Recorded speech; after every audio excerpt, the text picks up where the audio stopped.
Kuna goals, niko na plans nataka kuachieve. Nishe sahi haiwezi.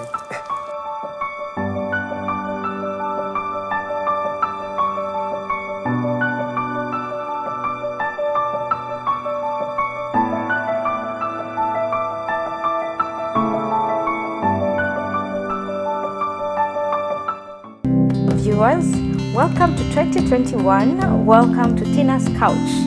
Have you been well? Well, yes, I have been well. I had missed you all.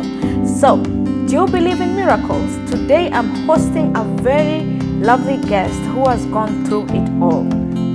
Please introduce yourself. Hi, my name is Harold, and I'm proud to be on TINAH's Couch. At 18 years, TENDE was diagnosed with cancer and he has been battling it for quite some time. I have searched many years on end. There was none. He's here to tell us his story through it all as he emerged a conqueror. TENDE, tell us your story. My name is Harold Tende. As introduced myself as before. Yes. I come from Mombasa. I was born in Mombasa, born and raised in Mombasa. Okay. I come from a place called Miritini. It's quite small though. Miritini is that place when you make a SGR, hiyo terminus hapo ukishuka yes. upande bike hapo ndo kwetu. That's nice. So I first started battling cancer. I didn't know it was cancer yet, but when I was in high school. That was way back in 2014 when I was doing my final exams. So time niko shule, nimeanza kwa mgonjwa. Na unajua sasa time uko chuo, it's your final year. I can imagine. Unajua wazazi lazima ushike. Anything that compromises it, haiwezi. So it was quite at all. Because mtu anaona labda unaogopa mtihani, but unaumia. So I started developing some symptoms when I was doing my Form 4. I started off with the headaches, never ending headaches. Yeah. Nosebleeds. I used to go to the hospital and get misdiagnosed. That's quite really sad. Tukienda na mzazi anasema ni sinus, mbona mtoto haponi?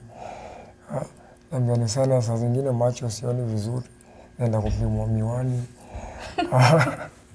First I was afraid, nilikuwa nadhani labda it's an injury. I picked up when I was playing rugby. So you're I started rugby playing player. rugby in high school, 2013, that's 2014. great. That's great. But it was diminishing because I was getting more ill and ill. But nikaona, so I talked to my mom. Akaniambia, story yako ni kama ishi. But kama kweli ni ugonjwa na kusumbua, jaribu tu uvumilie, maliza mtihani, tusort. So at that time, I told you I was getting never-ending Headaches, yeah, I can imagine. So the pain. I had a headache which ran from August all the way to December. Wow. Nilale niamke kichwa inauma. Never ending. So I used to take painkillers each and every day. That was in 2014. Okay. Then I managed to finish my high school quite well. Kapata max 4 zile tu zangu. I got a scholarship to come to Nairobi in some college, Regional Center for Tourism and Foreign Languages. Yes. It was a 3-month scholarship, but I had actually come to play rugby. That was my dream, kujileta Nairobi, Which is a rugby. nicheze rugby. But then my health ikaendelea kushuka bado. The symptoms that I was getting when I was in high school, they became more and more Severe. Yeah, more severe. From the headaches to pains to the nosebleeds, weight loss, mpaka nikashindwa sasa kucheza vile nimekuja kucheza, nimekuja kujoin. I used to love sophomore year's rugby. So nikaanza started to hit me like so much.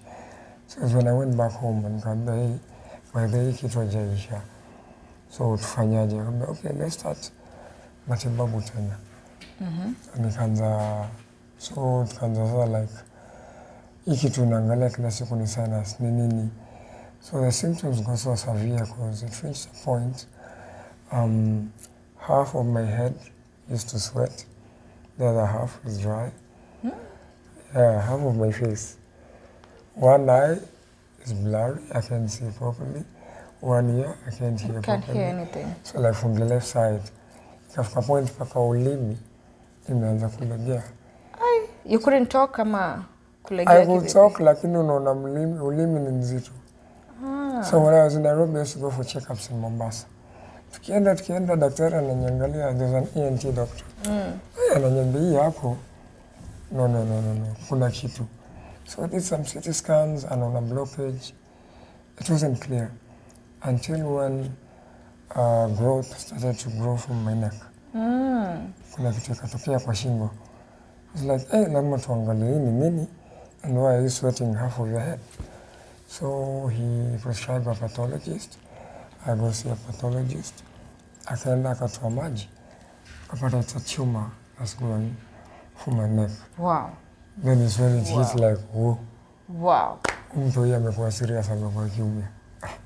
Wow. So this is around 2015 early. Okay. January, February. Headaches bado ziko. So when you were told it was a tumor, when the reality was dawning on you, ulikuwa unafilaje? How can you explain that feeling?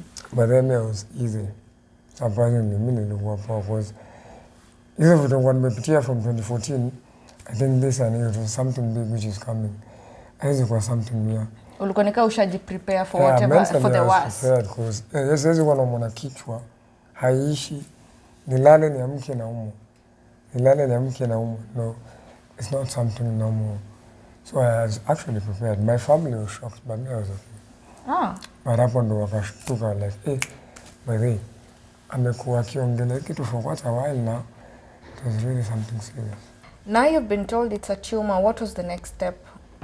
Because tumors, I believe, you have to take them for biopsy and stuff. Yes, so kajulikana hapo tumor. So hapo ndo za kila kitu ikakuwa sasa haraka. My dad akaanza kutravel, aliambiwa sijui kuna hospitali fulani TZ, aende angalie, tasaidika, akaenda huko tena, kakosa. So like everything was like everywhere. Luckily, a doctor friend of my sister's like heard about it and he called my dad, akamwambia, I heard the story. Can you guys come to Nairobi? We do everything all over again. Okay. So yeah, at that time I was still in Nairobi studying and all, but yeah, ndo nilikuwa kule ndo nilikuwa namaliza. Unfortunately nilishindwa kumaliza hizo mitihani zangu na kuendelea juu ilikuwa imenilemea. Yeah, it was too much. So I had to put it on hold. So kakuja Nairobi with my dad. We went and saw the doctor, the ENT doctor. So they had to take a biopsy of the tumor so that they can find out if it's cancerous or not. So hii tumor iko huko ndani. Unawekwa mapincers na makamera tu hapo. That was the worst night ever. So biopsy is when they take a piece of the tumor. Yeah, and then they make it. So your day nearly bled like the whole night. I did not sleep. I bled through the whole night. So like you have to wait for the results. About 2 weeks.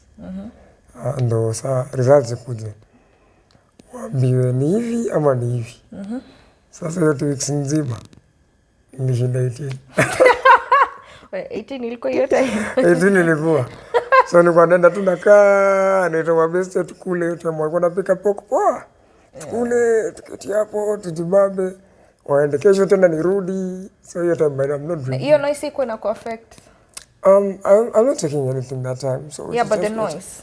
Considering you're having a lot of headache. No, yeah, but at the time I'm still taking painkillers. So I'm still doing on medications, yeah. So I'm kind of cool. Hapo ni January bado. January. So like 6 months nimerun. Like naweza sema nimetumia painkiller zote. Paka nilikuwa siwezi enda kwa chemist moja. Nilikuwa naona kama mtu atanishuku. Kila siku nakuja kununua painkiller ama after a while. So nilikuwa naenda kuchukua chemist hapa ule. So town nilikuwa najipanga. nitaenda kwa chemist ile, nitaenda kwa chemist ingine, ndo wasione hiyo pattern, unaona? Mtu asifikirie vibaya, lakini ilhali naumia. So after 2 weeks, the results came back. I remember my dad was in Mombasa. I was with my sister. So we went and saw the doctor again. The results were out. Akatuambia, so he broke the news to us. You have cancer. And I was like, okay, cool. Haukushtuka? You didn't see like you're dying? Mimi nilikuwa nimetulia. Angalia sister yangu ameshtuka. Because you can imagine. Hadi analia, mimi ndo nambembeleza. Because all this time in my mind, mimi nilikuwa nasema, hii ni kitu kubwa. That was my reaction. The doctor had to repeat himself. Excuse me, I said you had cancer. Aya. Amepoa. Ndio sawa. It's a prescription, utaenda mpisha, see Dr. Vijay, na nini. Like, okay. Wow. Same thing happened when my dad came from Mombasa. Kufika mpisha, the doctor just asked me a simple question. What do you take cancer to be? Nikamwambia just a normal disease. And they told my dad to go back to Mombasa. Mtu yako sawa. My dad came back. Just like that? Just like that. We? No, mi na imagine nikiambiwa niko na cancer naweza sikia nitaingia dunia ifunguke niingie ndani saa hizo. Because I can't imagine the pain people go through when they do those medications and stuff. But it's really amazing how you took it lightly. Yeah, because when I said nyinyi wale watu wenye mnakufaga mkicheka. I'm just 18 years. I have my whole life ahead of me. Don't matter high school. Niko na goals, niko na plans nataka kuachieve. Nishe sahi haiwezi. No, you're ready to beat it. Nah, I was ready. Nisema haiwezi. Ndo naanza ku live life, man. Ndo nimemaliza high school. Ndo naanza kuishi. Najafriziwa. Najafriziwa bana. Ndo nimefika Nairobi. Haiwezi. But now, apart from that, did your family have to go for therapy and sort of kitu kama hiyo because this thing is shocking? Sababu wewe niko ulikuwa tuko tu sawa. Hiyo ni watu wa maombi sana, so maombi lazima ingezidi. Maombi lazima ingezidi. I can say that for sure for my mom here and my dad too, because my dad lost, like, he has lost people from cancer, and that was part of my motivation. Because Joe may lose herself from cancer. I was like, I'm not going to be the next one. So I'm going to fight for myself, I'm going to fight for him, and I'm going to fight for my family. But I hope. Yeah.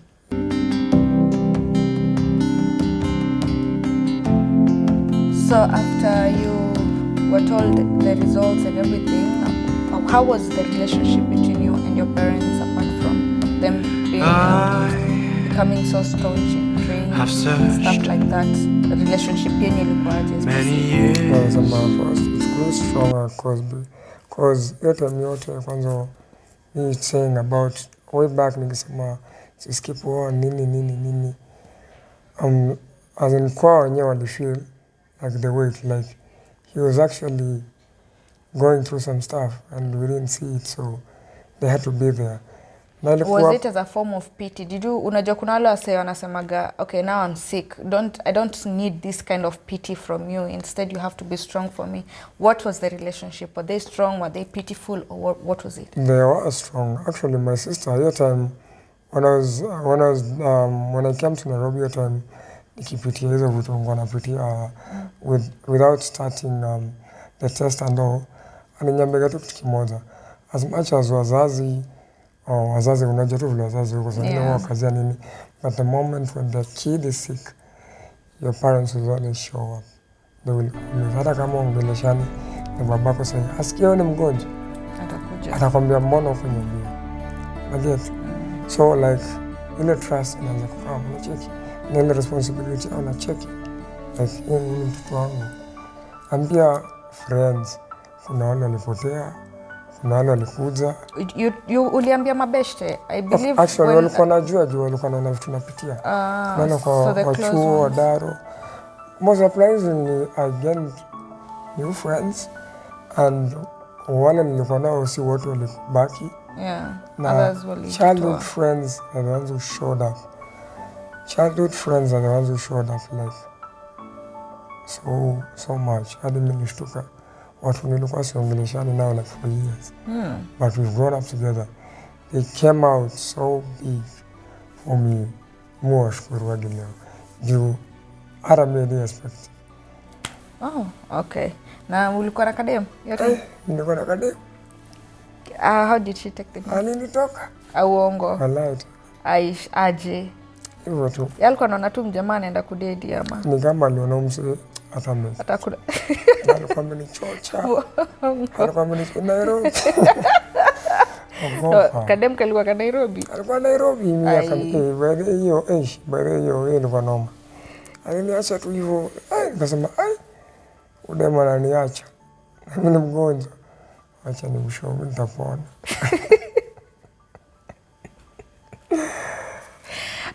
Lakini hiyo ni funny.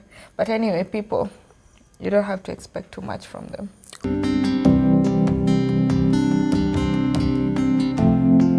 So, how was it, the treatment? Sasa ndo tukaanza treatment. So due to my case, I was diagnosed with nasopharyngeal carcinoma. It's a head and neck cancer. Hata mimi sikujua kama iko. Na kitu kaa hiyo. It's below the brain, behind the nose. Hapo hivi nyuma. No wonder you can see I can see the scarring. the scars on my neck.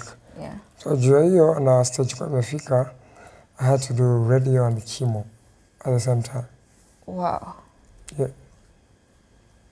Na chemo ni uchungu by the way. Chemo is not painful, but the side effects are heavy. Radio is painless. No, actually chemo ni uchungu kwa hiyo shindano ndo chemo. Side effects are heavy but they're for a while. So ka uchungu kako juu, side effects are crazy, nausea, nini, weight loss. As in the side effects are really, really heavy, but really short. But radio is painless, but the side effects haunt me till date. So for how long did you go through chemo? Chemo I did like 6 cycles. 6 cycles is like how long? 6 cycles ni muda, from April to October. Every month you had to do? Yeah. So 6 months they had said now imefika, it's supposed And to be clearing. And radio nilikuwa naenda kila siku. Huh? Yeah. Well, okay, so after 6 months, then what? So you go through the treatment.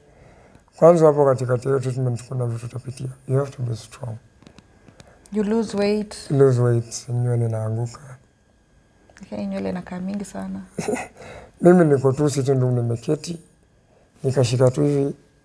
Kinyuma kichwa, the whole bunch of my hair katoka hivi. Shika kipara. I just went to my room, I have a clipper. Nikanyoa vizuri. Mamangu anakuja anapata na mwaga nywele kwa dustbin. Anashangaa what's happening?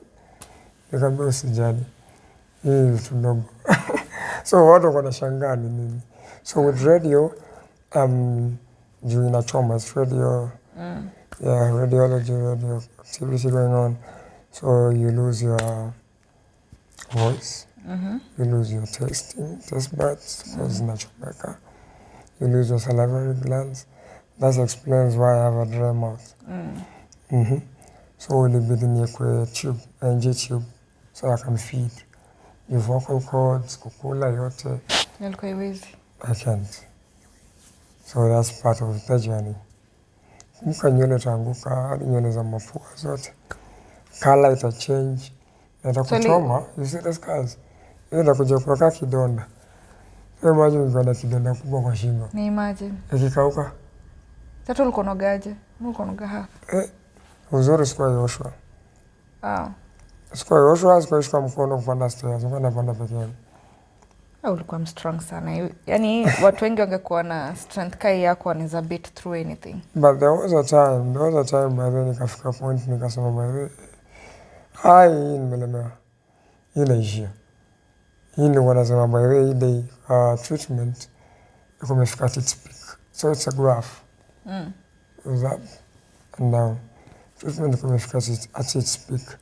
Like hata nikiwa radiotherapy nilichoke for some time, as in things were happening like paka nilipatia break, like a 2-day break, because treatment imefika at its peak. Now the body, because cancer, I read about it and came to learn, cancer is a disease you can conquer 2-3 phases. Cancer is a body, mind, and spiritual. Your body will fail you, but your spirit and your mind should always be intact. Body yako itakufail, utakonda, utashindwa kula, utaishiwa na nguvu, nywele zitaanguka, but your mind and your spirit kibaki intact, utakuwa poa. Hiyo day niko najua by the way mimi nimeishia. Mimi by the way nimeacha sembe leo. Jumaze vitu zikawa zina react, siwezi kula. So before I slept, na yote siwezi ongea. Huwezi sema napiga tu makofi. Before I slept, nilikumbuka tu there's a verse in the Bible. Watu take hizi vitu for granted, but actually hizi vitu kwa tunafutia kwa watu hii. Zina make sense. Saa hii zina make sense. Wanasema John 3:16. John 3:16. Inaishaga, if you believe in him, shall not perish but have eternal life. Nikarecite hiyo verse, mimi nikalala. Nikasema mimi nikiamka kesho ni sawa. Were you afraid of death at Nikiacha that time? sembe ni sawa. Asubuhi yake kuamka, 10 of my friends walikuwa wametoka Mombasa. Wamenizunguka hivi. I'm like, oh. Okay. I'm like, oh. Asa wametoka wapi? Wamekuja kuniona. And they stayed with me like for 3 days. And one thing waliambia tu wanitreat kaka kawaida. Wale wananitreat kaka kawaida. Unapiga story. Wananipiga wewe amka kula, nasikia hutaki kukula. Nini mbaya? Toka tukatembee. Ai. Asema sasa kwani unajua mimi ni mgonjwa. Ai, I remember the first word nilisema kuongea. Ilikuwa tu nilisema matako. Yule jamaa alikuwa ameniudhi. But you never want me to. So those friends, they stayed for 3 days with me. 3 days tunaweza watoke wote na mimi. But one remained, yeye alikata kwenda. Alisema wewe ni boys wangu, mimi sikuachi kwa ni mbaya. Huyo ndo alifanya nikaanza kuongea. Lucas Oyodi, siwezi msahau. Alikuwa analala kando yangu, ananipiga, ananifanya nini, yaani kunichokoza tu. So the first word I actually said ni kumtukana. Matako, umenizumbua. Like, oh, so it works. So I never did any cancer support groups. I never did any meetings. I know they were my support group, my family, my friends, my teammates. Wale nilikuwa nao, high school. Wale nilikuwa nao, Miritini. Those are rugby group. Wale nilikuwa nimemeet. I met players from Mwamba, players from KCB, players from Strathmore, players from the Kenya team. Watu wanaona kwa gazeti, wana show up. My birthday, Africa, and they showed up with a jersey, signed. So I'm like, hey, okay. Mike Mwanja, he came through too. I used to go for the games. So watu wako na shangaa, niko games za rugby, niko na pipe, mimi kipara, nimeketi hapo naangalia game. So watu wanauliza nini? Naambia mimi niko na cancer. Uko naogopa? Ai, sasa mbona niogope? Sipo watu kukujudge. Tukirudi 18, watu wanashangaa mzee wa pipe ameketi tu. Tumepeleka watu wa kule, tutoke tuende zetu. So mimi wanakula through the pipe. Nenda Java watu wanakula, mimi naangalia watu wanashangaa. Mimi yangu imepakiwa naenda kublend. Ukakula na pipe. Kwa pipe. Si taste. So yeah, so when they showed up really, hapo ndo nikasema by the way, bado hii jani yangu haijaisha. Acha niendelee. You fought through and through. Yeah, ikabidi nimeamsha.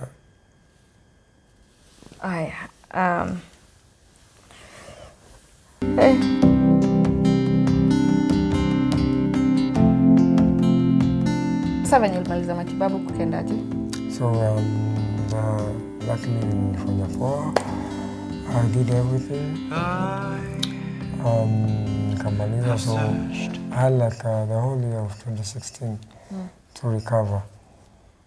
So mimi nikaanza kurudi, nimerudi mtaani like nirudi mtaani. No, that time I came back to Nairobi, still recovering. A friend of mine who used to play rugby, Victor Oyodi, a cousin to Lucas Oyodi. We just met. Me at time bado sisi cheza juna recover. Yeah. After the game nakaniambia we.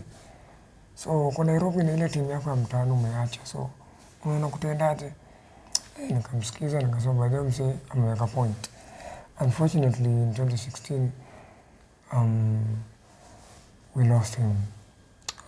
That's really sad. Away. Yeah, that's really sad. That's really sad. So after going and laying him to rest, I remember his words akiniambia ile timu umeacha mtaani sitadedi. So I decided wacha nirudi home. Nikarudi home. Nikaenda ile timu yangu mtaani. So akona nipush mazarudi kiwanja. So nikaanza tu coaching. Kuna coach watu. So there's a friend of mine called Jim. He's a recovering drug addict. But he recovered. So akaniambia bro, mimi nataka kurudi kwa kiwanja. He recovered and he turned into fitness. And he's really working out and helping us out. So akaniambia mimi nataka kurudi kiwanja. So tukaanza kutrain chini ya maji bila wazazi kujua. Nenda kwa kiwanja vile niko ananipiga. Ai! Nasema Jimmy, si nimetoka tu recover. So nani atoruma? Ati nataka kurudi vile ulikuwa. So nikaanza tu kutrain pole. Paka kwa habit sasa mimi bado nimerudi game. Pole. So nikarudi kujenga timu yangu mtaani inaitwa Sellers Rugby. Umeritini.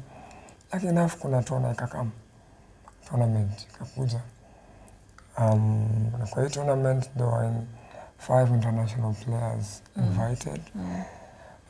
There were 5 teams. I was the captain in my team, Sellers. And hiyo time mimi ndo captain, mimi ndo coach, mimi ndo TA, mimi ndo kila kitu. I'm doing all that. Na mimi pia nimepata event nipange. Juu mimi ni mtu wapo. Yeah. So it happened event ikakuja, it was like really big. Having international players for Kenya come to a small town yenu ndogo hapo, watu walishangaa yaje. So we had the tournament and it was awesome. By then, budangu mwenyewe kwa taka story za rugby.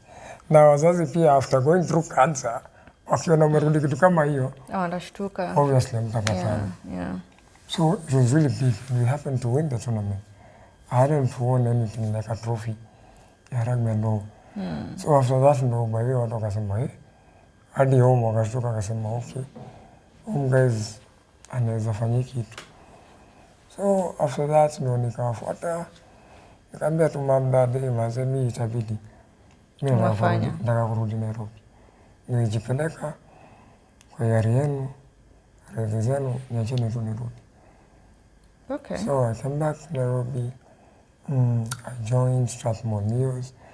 That time brand new Cooley was still playing. Daniel Otano, Michael Gitau, wananikaribisha vizuri sana. Watu wakaniambia tungeomba usianze na kiwanja. Ingia kwanza tizi. Condition ya body nini. Malik Ndemi. Yule mtu amenisaidia sana rugby scene. So nikaingia tu training. Nikarudi tu rugby. I started playing active sports. So from there the story ya cancer mimi hata nilikuwa nishaeka. Ushasahau iko hapo. Nikasema I'm back up. Let me carry on. So when were you declared cancer free? When you have cancer, you're declared cancer free after 5 years. And so are you at 5 years? Yeah, I hit 5 years last year, 2020. Oh, that's great. So I'm cancer free. Don't mean that you declare like vile nilitoka hiyo place like cancer center. Uwezi rudi hapo tena. Nilisema ngumu. Okay. Because a lot of people who we were with hapo si wengi wali make it. Yeah. And you know hapo unapata watu kuna different type of cancers. Na hapo una get different type of stories. Unasikia mtu amekuwa nayo amekuja sana amekuwa wasi.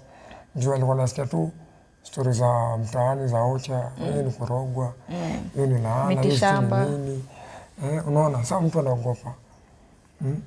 Hajui, they're naive, they don't know.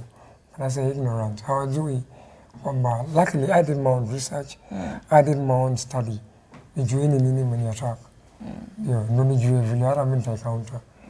Ukipata malaria, unajua malaria utaenda malaria kuya. Utafanya hiyo, utakunya kaza malaria ndakunya 40 nitakuwa sawa.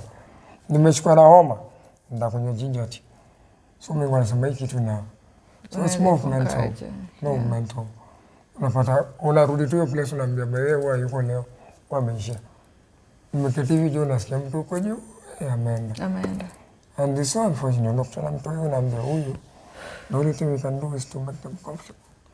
So mimi naweza sema cancer is not all about diet, sijui nini. Kuna watu bado wanalewa. Na kina wanakula poa. But just inaweza shika mtu yote. Kila mtu akona cancer sasa. Hata wewe uko na cancer. I was sure hivyo. Kila mtu akona nayo, ni kitu iko. Sasa unaambia when you declare that you have cancer, cancer cells zimezidi. Yeah. Hiyo najua liko juu. That's when you hata sitaki kusikia hizo stories za cancer. Tunaweza get cancer. That's when you declare you have cancer. When the cancer cells zimezidi. Ziko mingi kwa mwili yako kama unajua kuna cancer. Yeah. So watu na lifestyle poa, kula vizuri. If you're doing your stuff on the side, fanya lakini jipange tu vizuri. Kula poa, si ati juu umesikia ati ukikula nyama unashika kwanza unaacha nyama. Ule kwa bila tabia nyama. Yeah, kula nyama in moderation. Yeah, moderation ni wewe jipange tu poa. Upige tizi, kula vizuri, utaishi fit. Immunity yako, boost your immunity. Because I got cancer because I've been known to have low immunity. Since when I was a kid, mimi ndo mtu mmoja si sana. So have a good immunity. Utakuwa poa. Imani poa. Okay.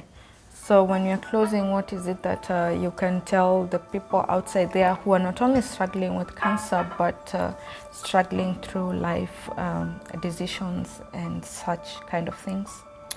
Mimi ningeambia never give up. You never gave up? Never and give although up. It was through God's grace? And if you put your mind to it, you'll make it. Well, you've had TENDE story.